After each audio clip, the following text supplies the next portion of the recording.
पूरी दुनिया को शांति और मानवता का संदेश देने वाले तथागत भगवान बुद्ध के चरणों में कोटि कोटि नमन करता हूँ। महर्षि वाल्मीकि जी, संत गुरु रविदास जी, संत कबीरदास जी, गुरु नानक देव जी, ज्योतिबा फूले जी, सावित्रीबाई फूले जी, फातिमा शेख जी, नारायण गुरु जी, साहूजी महाराज, शिवाजी महाराज, पेरियार रामास्वामी नायकर जी, डॉक्टर बाबा साहेब अम्बेडकर जी, माता रमाबाई जी, मानवर कांसीराम साहब, रामस्वरूप वर्मा जी, जगदेव बाबू कुशवाहा जी, ललित सिंह यादव जी के चरणों में कोटि कोटि नमन करते हुए, आदरणीय भिक्खु संघ को वंदामी करते हुए, आदरणीय राजरत्न अम्बेडकर जी, मिशन जय भीम के राष्ट्रीय अध्यक्ष सुभाष आर्या जी, भारतीय बौद्ध महासभा यानी the Buddhist society of India और मिशन जय भीम के सारे कार्यकर्ताओं को क्रांतिकारी जय भीम, विनम्र नमो बुधाय। जो लोग इधर खड़े हैं, मेरा आपसे निवेदन है, अगर आपको डॉक्टर बाबा साहब अम्बेडकर से प्यार है तो प्लीज आप आधा घंटा और दीजिए, कुर्सियों पे आइए। जो लोग इधर खड़े हैं, मैं सबसे निवेदन कर रहा हूं, आप लोग कुर्सी पे आइए। जो लोग गैलरी में खड़े हैं, उनसे मेरा निवेदन है, आप कुर्सी पे आइए। कुर्सी पे आपको भोजन भी कुर्सी पे मिलेगा और पानी भी आपको कुर्सी पे बैठे हुए मिलेगा। अभी आपने राजरत्न अम्बेडकर जी को सुना, उन्होंने डॉक्टर बाबा साहब अम्बेडकर के पूरे जीवन संघर्ष को आपके सामने रखा। उन्होंने तथागत बुद्ध का धर्म ही क्यों चुना, वो उन्होंने विस्तार पूर्वक बताया। तो मैं जहां से उन्होंने खत्म किया वहां से शुरू करता हूं। आखिर बुद्ध का धर्म ही क्यों? डॉक्टर बाबा साहब अम्बेडकर अपने हिस्से का काम कर गए। हमारी और आपकी जिम्मेदारी क्या है, ये चिंतन हमें और आपको करना होगा। कभी तो हमें सोचना चाहिए, आखिर इंद्र मेघवाल को घड़े छूने मात्र पर उसकी हत्या क्यों हो गई? जितेंद्र मेघवाल को मूंछ रखने मात्र पर, सुंदर दिखने पर हत्या क्यों हो गई? हाथरस के अंदर एक बेटी की हत्या करके आधी रात को उनका शव जला दिया गया, आखिर क्यों? अभी दो बहनों को बलात्कार करके फांसी पे लटका के मार दिया गया, आखिर क्यों? घोड़ी पर बारात निकालने पर हमले क्यों? जाति के ऊपर इतना उन्माद क्यों? जब तक हम इस बीमारी को नहीं समझेंगे तब तक बीमारी का इलाज नहीं हो सकता। आप लोग जब बीमार हो जाते हैं, इलाज के लिए डॉक्टर के पास जाते हैं, डॉक्टर आपका सारी परेशानी सुनता और समझता है, समझने के बाद दवाई देता है। दवाई देने के बाद भी जब दवाई आप लेते हैं ठीक नहीं होते, उसके बाद फिर से आप डॉक्टर के पास जाते हैं। आप डॉक्टर को कहते हो कि डॉक्टर साहब, आपकी दवाई जितने दिन आपने कही थी उतने दिन मैंने दवाई खाई, लेकिन मेरे को बिल्कुल भी आराम नहीं है। उसके बाद डॉक्टर आपके कई प्रकार के टेस्ट कराता है, ब्लड टेस्ट कराता है, यूरिन टेस्ट कराता है, एक्सरे कराता है, MRI कराता है, CT स्कैन कराता है, और सारी जांच कराने के बाद पहले वो बीमारी के कारण को समझता है। जब आपकी बीमारी का कारण समझ आ जाता है, उसके बाद डॉक्टर दवाई देता है और दवाई लेने के बाद आप लोग ठीक हो जाते हैं। तो फिर हम लोग की बीमारी ठीक क्यों नहीं हो रही? हम लोग भी तो नाना प्रकार की दवाइयां खा रहे हैं। हम लोग भी तो जाति की वजह से, उत्पीड़न से कैसे मुक्ति मिले, उसके नाना प्रकार के उपाय कर रहे हैं। सरकारों ने बहुत सारे कानून बनाए, बहुत सारी योजनाएं बनाई, न्यायालय बनाए, लेकिन उसके बावजूद हमारी बीमारी से, उस उत्पीड़न से हमें मुक्ति क्यों नहीं मिल रही? तो मैं एक समाज का डॉक्टर होने के नाते, जो मैंने तरह तरह की जांच करने के बाद इस सामाजिक बीमारी का कारण ढूंढ निकाला है, वही कारण जो डॉक्टर बाबा साहब अम्बेडकर जी ने इतने साल पहले खोज लिया था कि यह सामाजिक व्यवस्था जो ऊंच नीच पर आधारित है, छुआछूत पर आधारित है, असमानता पर आधारित है, शोषण पर आधारित है, ये शोषणकारी व्यवस्था हमारी गुलामी का कारण है, हमारी बदहाली का कारण है, हमारे उत्पीड़न का कारण है। जब तक इस सामाजिक व्यवस्था में हम लोग बने रहेंगे, जब तक हम लोग अपनी अपनी जाति को ऊंचा बताते रहेंगे, जब तक हम लोग अपनी अपनी जातियों को जिंदा रखेंगे, जब तक हम लोग इस सामाजिक व्यवस्था में जहाँ विषमता है, शोषण है, छुआछूत है, जातिवाद है, उसी सामाजिक व्यवस्था में बने रहकर जातियों को जिंदा रखेंगे, तब तक हमें इस सामाजिक उत्पीड़न से, जातिगत उत्पीड़न से, छुआछूत से मुक्ति मिलने वाली नहीं है। डॉक्टर बाबा साहब अम्बेडकर तो दवाई देकर गए। उन्होंने इस सामाजिक बीमारी का कारण समझ लिया था और उसका इलाज करने के लिए वो पूरे समाज का आह्वान करके अपने समाज को बुद्ध का धम्म देकर गए। उन्होंने कहा था, मैं भारत बौद्ध में करी, मैं भारत को बौद्ध में करूंगा, मैं अपने समाज को छुआछूत से, जातिवाद से मुक्त करूंगा, मैं अपने समाज को अनेक प्रकार की विषमता से, असमानता से मुक्त करूंगा, मैं अपने समाज के जीवन के विकास के रास्ते खोल दूंगा। और उन्होंने संकल्प लिया, अब मैं अपना बाकी का जीवन भारत को बौद्धमय बनाने में, छुआछूत मुक्त बनाने में, जातिवाद मुक्त बनाने में लगाऊंगा। लेकिन 14 अक्टूबर 1956 को डॉक्टर बाबा साहब अम्बेडकर ने बुद्ध के धम्म की दीक्षा ली, बुद्ध के धम्म को अपने आचरण में उतारा। लेकिन इससे पहले कि वो पूरे भारत को बौद्धमय करते, वो दीक्षा लेने के 1 महीने 22 दिन बाद वो महापरिनिर्वाण को प्राप्त हो गए। और उसके बाद वो डॉक्टर बाबा साहब अम्बेडकर का सपना, वो सपना रह गया। हम लोगों ने बाबा साहब की, ये तो कहा हम बाबा साहब की औलाद हैं, हमने ये तो कहा हम बाबा साहब के खून हैं, ये तो हमने कहा हम डॉक्टर बाबा साहब अम्बेडकर को मानते हैं। लेकिन शर्म की बात है कि हम डॉक्टर बाबा साहब अम्बेडकर की बात को नहीं मानते। हम लोग डॉक्टर बाबा साहब अम्बेडकर की बात को नहीं मानते।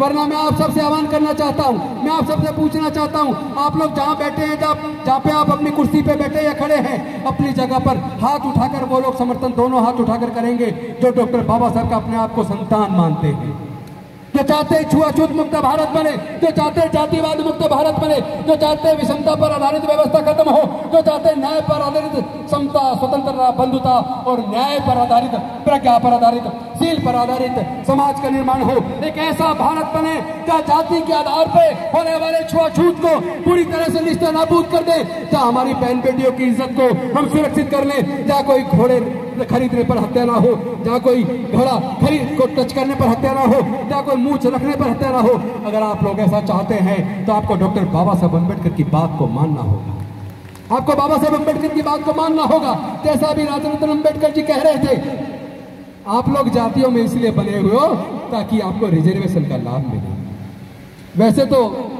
भंडारी जी ने बताई थी 1990 का जो गवर्नमेंट ऑफ इंडिया का जो ऑर्डर आया कि आप लोग बुद्धिस्ट बनते तो भी आपका रिजर्वेशन खत्म नहीं होगा। लेकिन मैं कह रहा हूं, इस लालच को कब तक पकड़े रहे होगे? भाई नौकरियां है कहां? 2 कारणों से हमारे समाज की तरक्की हुई। एक कारण हमारे डॉक्टर बाबा साहब अम्बेडकर जी ने पढ़ाई के रास्ते खोल दिए। हजारों साल तक हमारे लोगों को पढ़ने लिखने का अधिकार नहीं था, हजारों साल तक हमारे लोगों को व्यापार करने का अधिकार नहीं था, हजारों साल तक हमारे लोगों को संपत्ति रखने का अधिकार नहीं था। इसीलिए हमारे समाज के लोग ना तो संपत्ति के मालिक बन पाए, ना कॉलेज के मालिक बन पाए, ना स्कूल के मालिक बन पाए, ना अस्पताल के मालिक बन पाए। इसी वजह से हमारे लोग जमीन के मालिक नहीं बन पाए। इसी वजह से हमारे लोग देश की संपदा में, संपत्ति में, व्यापार में, इंडस्ट्रीज में हिस्सेदारी, भागीदारी सुनिश्चित नहीं कर पाए। इसी वजह से हमारे लोग पिछड़ गए। और जो कुछ हमें मिला वो केवल डॉक्टर बाबा साहब अम्बेडकर के दिए रिजर्वेशन की वजह से, पढ़ने के अधिकार की वजह से दिया। अगर वो हमारे पढ़ाई के रास्ते ना खोलते, अगर हमारे लिए रिजर्वेशन की व्यवस्था ना करते, हम लोग नौकरी में ना पाते। आज हमारे लोग डॉक्टर बन गए, इंजीनियर बन गए, जज बन गए, कलेक्टर बन गए, साइंटिस्ट बन गए, प्रोफेसर बन गए, हमारे लोग मुख्यमंत्री बन गए, हमारे लोग राष्ट्रपति बन गए। लेकिन यह ताली बजाने से पहले सोच लेना, ईमानदारी से बताइए, क्या मुख्यमंत्री बनने के बाद हमारी समस्याओं का समाधान हो गया? क्या देश के 2 राष्ट्रपति बनने के बावजूद क्या हमारे समाज की समस्याओं का समाधान हो गया? आज भी तो राष्ट्रपति आदिवासी समाज से है। लेकिन दुख तब होता है, आदिवासी राष्ट्रपति बनेगा तो कहेंगे आदिवासी राष्ट्रपति, दलित राष्ट्रपति बनेगा तो कहेंगे दलित राष्ट्रपति, दलित मुख्यमंत्री बनेगा तो कहेंगे दलित मुख्यमंत्री, मुख्य न्यायाधीश दलित बनेगा तो कहेंगे दलित मुख्य न्यायाधीश। अरे भाई, जब बाकी लोग बनते हैं तो कोई कहता सुना है ब्राह्मण मुख्यमंत्री, ब्राह्मण राष्ट्रपति? सुना है क्या? इसी अंतर को समझिए। ये लोग हमारी इस पहचान को बरकरार रखना चाहते हैं। ये लोग समझ गए, जो लोग 16-16 घंटे धूप में काम करते थे, मेहनत मशक्कत करते थे, काम के बदले में पैसे नहीं मांगते थे, इनके पास ये बोलने की ताकत कहां से आ गई? आज ये जुल्म के खिलाफ आज आप आवाज उठाते हैं, आज ये आंदोलन शुरू कर देते हैं। उनको समझ आ गया ये ताकत डॉक्टर बाबा साहेब अम्बेडकर के द्वारा इनके जो पढ़ाई लिखाई के रास्ते खोल दिए, इन्होंने पढ़ने लिखने से ज्ञान अर्जित कर लिया, इससे ज्ञान से इनके पास बोलने की ताकत आ गई। और जो डॉक्टर बाबा साहेब अम्बेडकर जी ने रिजर्वेशन की व्यवस्था की, उस रिजर्वेशन की व्यवस्था से ये लोग ग्राम प्रधान बन गए, निगम पार्षद बन गए, जिला पंचायत में जीत कर आ गए, एमएलए बन गए, एमपी बन गए, मंत्री बन गए। यहाँ तक कि मैं आज अगर मंत्री हूँ तो डॉक्टर बाबा साहेब अम्बेडकर की कुर्बानी और बलिदान की वजह से हूँ। लोग कहते हैं कि मंत्री पद चला जाएगा, अरे मंत्री पद तो कुर्बान है अपने समाज के ऊपर। इस समाज की वजह से डॉक्टर बाबा साहेब अम्बेडकर की कुर्बानी की वजह से तो मंत्री पद मिला है। अगर अपने समाज की इज्जत सुरक्षित ना कर पाए, अगर अपने समाज की बहन बेटी की इज्जत ना बचा पाए, अगर अपने समाज के ऊपर होने वाले जुल्म के खिलाफ ना बोल पाए, अगर अपने मुद्दों को हम संसद और विधानसभाओं के अंदर ना उठा पाए, तो हम समाजद्रोही हैं, हम धोखेबाज हैं। हमने बाबा साहब के साथ धोखा किया। अब हम धोखेबाज नहीं कहलाना चाहते। जो लोग अपने आप को धोखेबाज नहीं कहलाना चाहते, उन्हें समाज की आवाज को उठाना पड़ेगा, उन्हें समाज के इस आंदोलन को घर घर तक पहुंचाना पड़ेगा। और हम सब अगर बाबा साहेब के बच्चे हैं, क्योंकि देखिए नौकरी वो खत्म कर चुके, ऑलरेडी देश के सारे संसाधन बेच चुके, जैसा राजरत्न अम्बेडकर जी ने बताया। आज मैं आपका आह्वान करता हूं, हम खुद खुले मन से कह रहे हैं, हमें आरक्षण नहीं चाहिए, आप संभालो अपना आरक्षण। हमें सम्मान चाहिए, हमें स्वाभिमान चाहिए, हमें देश के सर्वोच्च न्यायालयों में, देश के उच्च न्यायालयों में, देश की संसद में, देश की विधानसभाओं में, देश के सारे संसाधनों में, देश के व्यापार में, देश की इंडस्ट्रीज में, देश के सेक्रेटरीट में, हर क्षेत्र में हमें हिस्सेदारी में भागीदारी चाहिए। हमें जमीन के अंदर हिस्सा चाहिए, प्राकृतिक संसाधनों में हिस्सा चाहिए। अब केवल नौकरी की बात बेईमानी हो गई है, नौकरी से काम चलने वाला नहीं है, हमें हिस्सेदारी भागीदारी की मांग करनी होगी। अपनी इस लड़ाई को हमें लड़ना होगा। हम जानते हैं हम इस लड़ाई को लड़ेंगे, हम इस लड़ाई को जीतेंगे। जीतना हम जानते हैं, बाबा साहेब ने जीता था तो बाबा साहेब के बच्चे भी जीतेंगे, बाबा साहेब के बच्चे भी जीतेंगे। लेकिन इस जीत में अगर हार मिलती है, अगर कोई कमजोरी दिखती है, तो उसका एक ही कारण है कि हम लोग जातियों को जिंदा रखे हुए हैं, हम जातियों को बनाए रखे हुए हैं। मैं पूछना चाहता हूं, अगर जाति कुदरत ने बनाई है तो अमेरिका में जाति क्यों नहीं है? फ्रांस में जाति क्यों नहीं है? जर्मनी में जाति क्यों नहीं है? ब्रिटेन में जाति क्यों नहीं है? चाइना में जाति क्यों नहीं है? जापान में जाति क्यों नहीं है? ऑस्ट्रेलिया में जाति क्यों नहीं है? न्यूजीलैंड में जाति क्यों नहीं है? कोरिया में जाति क्यों नहीं है? पूरे दुनिया के अंदर जाति नहीं है। जाति है तो केवल भारत के अंदर है। हमें इस पर चिंतन करना चाहिए, वो कौन लोग हैं जिन्होंने जातियां बनाई, और जाति के बनने से फायदा किसको हुआ और जाति के बनने से नुकसान किसको हुआ। अगर जातियों की वजह से हमें नुकसान है तो फिर हम जातियों को पकड़ के क्यों बैठे हैं? हम जातियों को छोड़ क्यों नहीं देते? इसीलिए हमने इस बीमारी का इलाज खोज लिया है। खोज के तो डॉक्टर बाबा साहेब अम्बेडकर गए थे, लेकिन वो जो दवाई पुड़िया बनाकर समाज को डॉक्टर बाबा साहेब अम्बेडकर विषमता से मुक्ति दिलाने के लिए, छुआछूत से मुक्ति दिलाने के लिए, जातिवाद से मुक्ति दिलाने के लिए जो दवाई पुड़िया बनाकर डॉक्टर बाबा साहेब अम्बेडकर देकर गए थे, हमारे बुजुर्गों ने उसे अलमारी में बंद कर दिया और गुलामी का जीवन जीते रहे, जातियों को जिंदा रखे हुए रहे। इसीलिए हमारे समाज के साथ जाति की वजह से उत्पीड़न होता है। अगर हम जाति छोड़ देंगे, हम बौद्ध बन जाएंगे। बाबा साहब के सपने को पूरा करने के लिए बौद्ध में भारत का निर्माण करना होगा। 128 देश भारत की तरफ देख रहे हैं, वो भारत को विश्व गुरु मानते हैं, वो भारत को विश्व गुरु बुद्ध के देश के रूप में जानते हैं। बुद्ध की वजह से भारत का नाम दुनिया के अंदर रोशन है। भारत को फिर से वही गौरवशाली राष्ट्र बनाना है, भारत को फिर से विश्व गुरु बनाना है। उसका रास्ता केवल एक है, बौद्धमय भारत। जो लोग तैयार है बौद्ध बनने के लिए, तो जहां भी खड़े एक बार दोनों हाथ उठाकर समर्थन करेंगे। जो बौद्ध बनने के लिए, बाबा साहब के सपने को साकार करने के लिए, क्या आप लोग तैयार हैं? तो मेरे साथ बोलिए, बौद्ध धम्म की क्या पहचान, बौद्ध धम्म की क्या पहचान, बौद्ध धम्म की क्या पहचान। मानव मानव एक समान। जाति छोड़ो, जाति छोड़ो, जाति छोड़ो, जाति छोड़ो, जय जय जय जय जय भीम, जय जय जय जय जय भीम, जय जय जय जय जय भीम। हम लोगों ने सपना देखा है। हम लोगों ने संकल्प लिया है कि डॉक्टर बाबा साहब अम्बेडकर, अगर हमारे शरीर के अंदर खून है, अगर हम आपके बच्चे हैं, तो 2025 तक भारत में 10 करोड़ लोगों को हम बुद्ध के धम्म में लेकर आएंगे। अपने बुजुर्गों की सांस्कृतिक विरासत को मजबूती प्रदान करने का काम करेंगे। उसका संकल्प इस साल हमने 10,000 लोगों को दीक्षा दिलाने का संकल्प लिया था, लेकिन मुझे आप सबके साथ साझा करते हुए खुशी हो रही है, इसी अक्टूबर के महीने में भारत के अंदर 1 लाख से ज्यादा लोग बुद्ध के धम्म की दीक्षा ले रहे हैं।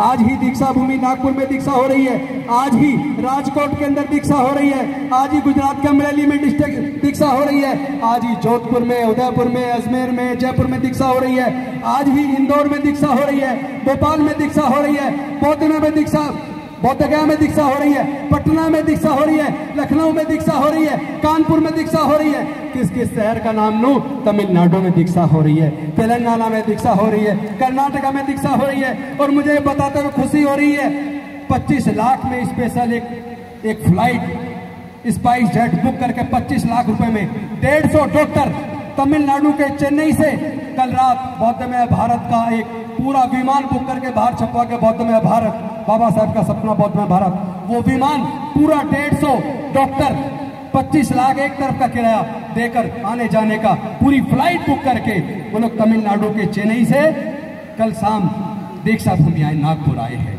तो पूरा भारत बुद्ध की तरफ चल चुका है। चलो बुद्ध की ओर, और साथी चलो बुद्ध की ओर।